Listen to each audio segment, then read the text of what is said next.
But let's look at this game now, as we are loaded up into Frost for game numero dos, spawning in the bottom left position. We have the blue Protoss player from Team XMG. It is ToD. And he's going out with a very fast pylon on the low ground. So we're not going to see a gateway opening from him. At least not a in-base gateway. His opponent in the bottom left position, the red Zerg. It is Vortix from Team Mouse Sports. Quite a strong player. We saw that incredibly aggressive, tenacious style come out of him on the last map. And damn, it went very well for him. ToD had absolutely no way to deal with it. He got completely smashed. And you know, as much as I love ToD, you just sometimes you just gotta eat the pie. And the pie was pretty bad for ToD.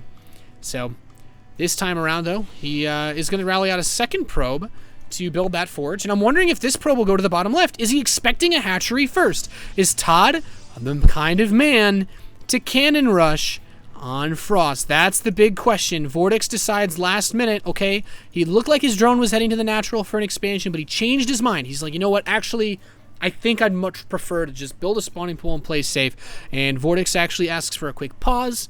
Hopefully everything's all right with his PC. Hopefully everything is okay. ToD's like, what's going on? I don't want to pause unless there's a good reason. So, oh well.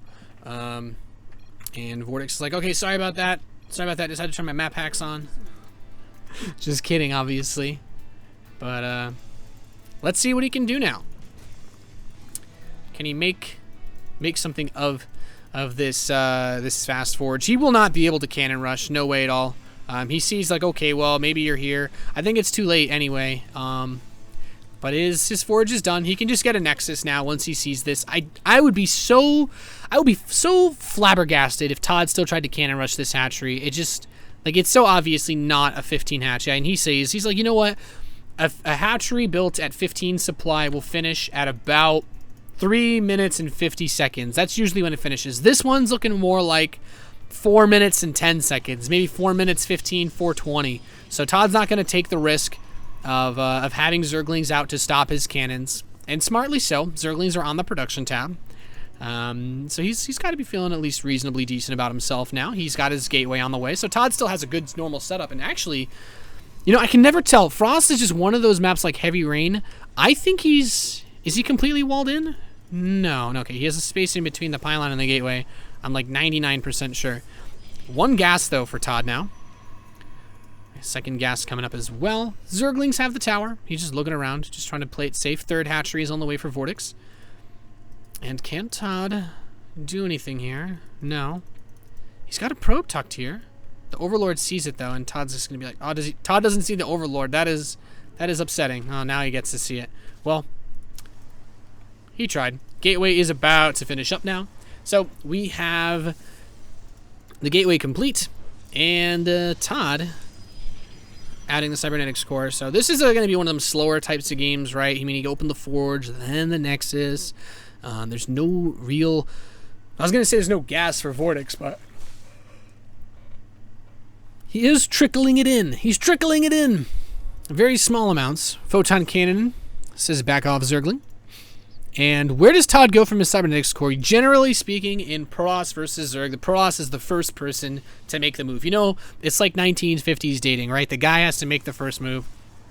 In this game, ToD has to make the first real move as far as tech goes, because he didn't open up in any type of manner that left him susceptible to something along the lines of a speedling attack. +1 attack very quickly, actually. And this is kind of interesting. +1 attack, when you open this up with this in Protoss versus Zerg, you have a couple of options, really, for what you can do with this. You can either just go straight up, like 2 base, 4 to 8 gateways, depending on how aggressive, you know, how all in you want to be. And you can just go with +1 attack and, like, spam Zealots and some Stalkers and try to just kill your opponent quickly. You can get a Twilight Council in a robotics facility and go for a Blink Immortal +2 attack timing, which is also incredibly popular, incredibly good build. But, yeah, 6 slings are on the way. So he's going to get a little bit more of that map control out. Probe Arena's dancing. And the Overlord for Vortix sees nothing interesting, really. I think he saw the upgrade researching. No, wait. Does he not know that that +1 is researching? That actually could be bad. I don't think it's a huge deal in this game, but it's one of those things where it's like if you don't anticipate the attack coming, it can just do so much more damage if it does come. But ToD has been playing with almost no gateways. There's the Twilight. See, this is what I was talking about. +1 attack is 50 seconds away. ToD starts this Twilight Council so that it perfectly lines up. And I would still like to see a robotics facility with this. I don't necessarily think that Mass Stalker is the way to do it. Mothership Core's on the way, though. He has 4 gas geysers. So it's still possible that he could be playing economically. And actually, some Zerglings slip through. The probes come in to quickly tase him down. And he actually manages to take no losses from that. Actually does not lose a single worker. That could have been bad. But he has to, you know, reset his guys up on the right geysers, etc. But I guess he's going to just try to take a third base with Blink, maybe? +2 Blink isn't bad, but he doesn't have any way to get out Immortals or anything like that to deal with the roaches as effectively. So there's +2. Twilight's done. 2 more gateways on the way. So he's moving up to 6 gates. Actually, 5 gates, excuse me. And Blink. So this is pretty much what I was talking about, except without the Immortals. And it's still a good build. It can just be hard to make work because you have the potential to go up against a Zerg that has speed done or speed very close to completing. And then thereafter, there's also the potential threat of being caught with, you know, something along the lines of a very heavy Zergling play. Even if you do have Immortals. So this is why Vortix loves these early Zerglings, I suppose. It just keeps the Protoss so honest. You can't go Mass Stalker against an army composition like this. And he wants to take a third base, has to force field himself into a tight choke point. That probe is dead. And there's some Overlords here, just in case you guys wanted to see those. Robotics facility is on the way, though, finally. +2 attack is about halfway done. Blink is about halfway done. More gateways being added. Is ToD going to... Gonna try to bring the pain. He's still trying to push towards this third. He really wants his third base, and I can't blame him for that. The probe will be able to go over here and place this down. I do like this though. There's only so many all-in positions you want to be in, and worst comes to worst, he could still theoretically blast out a very fast +3 attack and just go ham. But picks off this Overlord. Wrecked. Zergling's going to try to run by into the natural, and there's a Zealot guarding the door. Will lose a pylon, though. 'Tis a shame, 'tis a shame. Phoenix will go in and scout. He sees the lair. He sees the roach horn. He sees the roaches. And you know what he doesn't see? Evolution chambers. This is a roachling max attack. Infestation pit and evolution chamber are on the way. He's at 150 supply. More Zerglings in production. He won't be able to completely max out, but this is a power push designed to deal damage. There's so many forces here from ToD, though, with that +3 attack on the way. I don't know if this is going to work. Let's find out. He has very few Zealots. The Zerglings could do heaps of damage. The third base is under assault, and I think ToD is being forced between a rock and a hard place, and literally a rock there. The Speedlings come from the behind. The Roaches up front. He's throwing down the force fields. Time Warp as well, but there's so much here from Vortix. Will the +2 attack be enough to hold this attack off? Some of the Zealots still caught behind the rest of the forces. Photon Cannon is killed. Their Nexus will complete, but there's not enough energy for a Photon overcharge. He's still trying to keep these roaches away, but they're pressing into the natural expansion. Gets a force field off. The cannon's still alive, now picked off. The Sentry able to stay alive. ToD has managed to hold on to his third base for now, but there's still a lot of potential aggression behind this. More roaches are streaming across the map. He's still bringing the pain. The natural expansion is still under siege. He does not have anything like an Immortal would be so good right now. This is one of the reasons why I mentioned the Immortal earlier on. Pathogen glands on the way.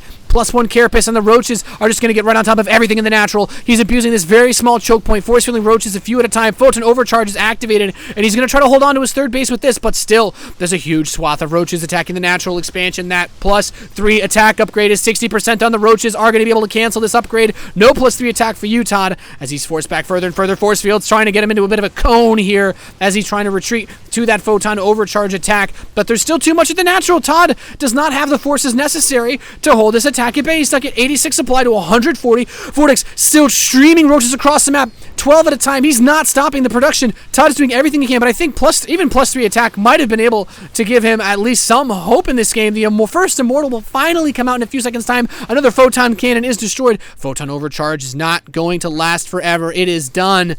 And now Infester's coming out. He already has pathogen glands. This is where things get really ugly. That third base, is it possible to save this third base? I don't know, but I'm just going to be frank, I don't think so. He's even contaminated a gateway. He's like, no, not even going to warp anything in here. This Nexus is as good as dead.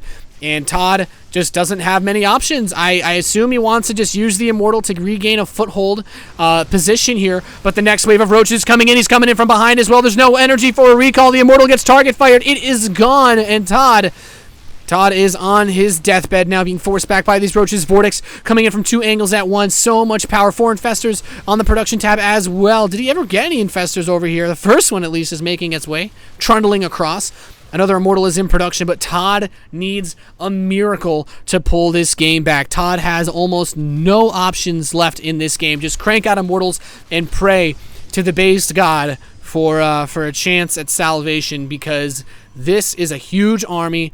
There's fungal growth to keep those Immortals in place. There's fungal growth to keep the sentries locked down. And ToD will not have too many more opportunities in this game to make a play. And here he comes up both ramps. There's actually no rocks, so force fields won't block this perfectly. Throws the first fungal, catches the mothership core. There's not any anti-air, so he doesn't have to worry about that. But he's boxed in, man. Vortix Vortix went to Olive Garden. He's like, I'll have the French ToD, and well, now he's got him in a box. He can take this home whenever he wants, because this game is as good as done. I don't think there's any chance of ToD breaking out. It would be so impressive if he could find a way to pull himself out of the depths here. There's a huge number of roaches. Immortals are good versus those, but a bunch of these stalkers are caught back. There's the fungals, infested Terrans as well, unloading absolutely everywhere. The Immortals are really doing work on these roaches, but now Zerglings are streaming across as well. The infested Terrans need to pick off these Immortals so that the roaches can get a little bit more versatility in this composition again. And ToD, is he making it happen? He could potentially push this back. The infested Terrans are not enough to stop this. ToD is not dead just yet. The roaches are bringing in everything that they can. The Zerglings as well. But ToD can blink back into his main base for safety if need be, and so he does. But 4 bases for Vortix. This game still looks dire as all hell for the Protoss player. ToD, still with almost no chance of winning this game whatsoever, is going to attempt to retake this 3rd base. He refuses to give up. He knows that if he loses this game, Vortix will win this series and move on to the round of 8. He absolutely cannot afford to drop this map. Everything is on the line here. An Ultralisk Cavern is on the way. Adrenal Glands, +1 melee, +2 Carapace, pneumaticized Carapace. He's getting every potential type of Carapace you could really get, honestly, in this game. 5 Infestors, 6 actually, from the top 5 on the bottom.